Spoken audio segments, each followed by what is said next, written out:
And along that path, of course, you came across a number of different therapies.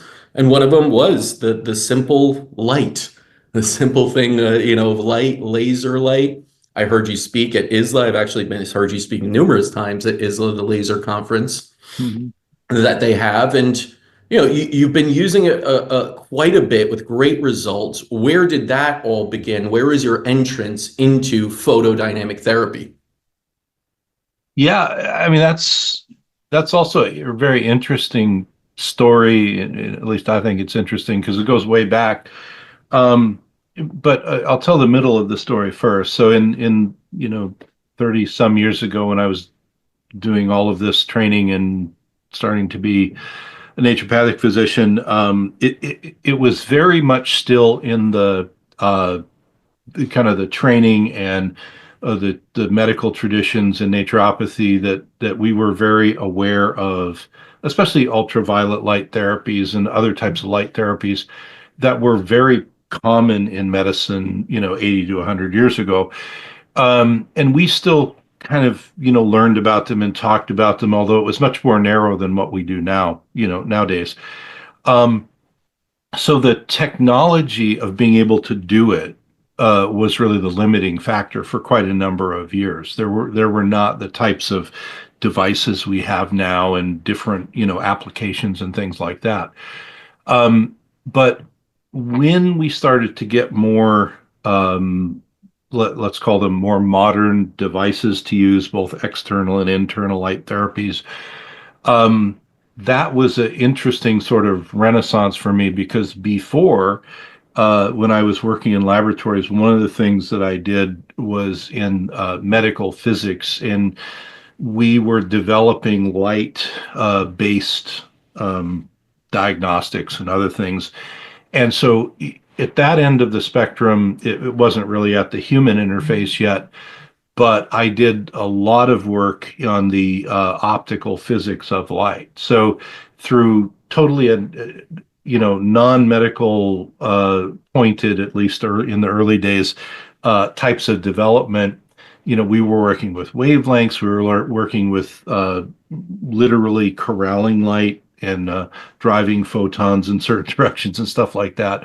Um, and then I kind of thought that part of my life was done because, that's sort of a very specific thing. And we're talking about, probably 35 years ago or more. And so then when all this technology started to evolve, especially 10, 15 years ago, in the world of laser medicine and then photodynamic medicine, a little more broad, we actually I started to look at that and say, gee, we finally have, kind of modern, um, uh, very specifically modifiable devices that we could then take this, knowledge we have of light and apply it towards human health. So that was there was sort of this break in the middle, but as soon as we had the technology, I thought, well, I could put all this background to use. So I had a very quick, I had quick adoption to the world of modern light medicine.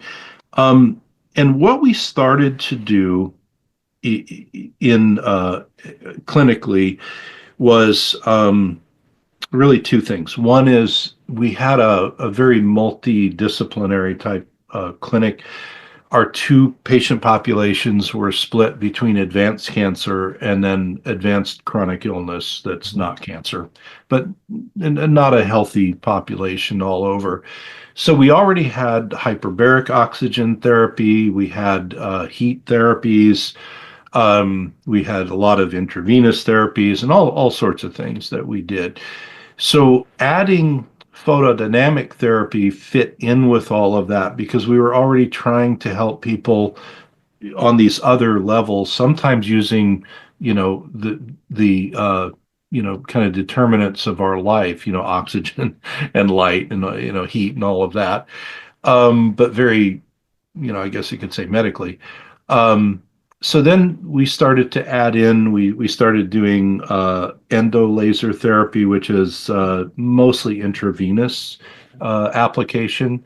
And because we're already doing all this intravenous nutrient therapy and other experimental things, because we could photoactivate a lot of the nutrient substances and other things, we just started to do that and see, well, would it be worth doing this? Because it's extra time, a little extra equipment, um, costs more, et cetera.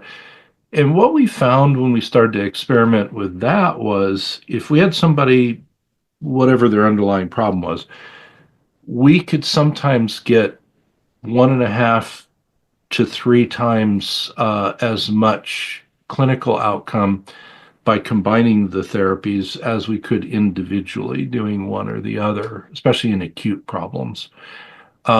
So that was sort of the gateway, and we started to see that, and then along with our hyperbaric, we started doing a lot of transcranial uh, light therapy for traumatic brain injuries and memory problems, etc. And it just kind of grew from there, really. Yeah, the change in how lasers were applied in the technology has been drastic. I mean, I remember in the late 80s and 90s, my father came back from, I believe he was in UK at the time studying low-level laser therapy with this large suitcase, right? He put it down and there's this big diode and he pressed a big button on the back and it lit up with red. And he put it on my little bruises as I was in like elementary school playing soccer and had like little contusions and he put it, I'm like, what are we doing here, Dad? This is crazy. It looks like, there's this suitcase that's for the nuclear code or something that you pop open.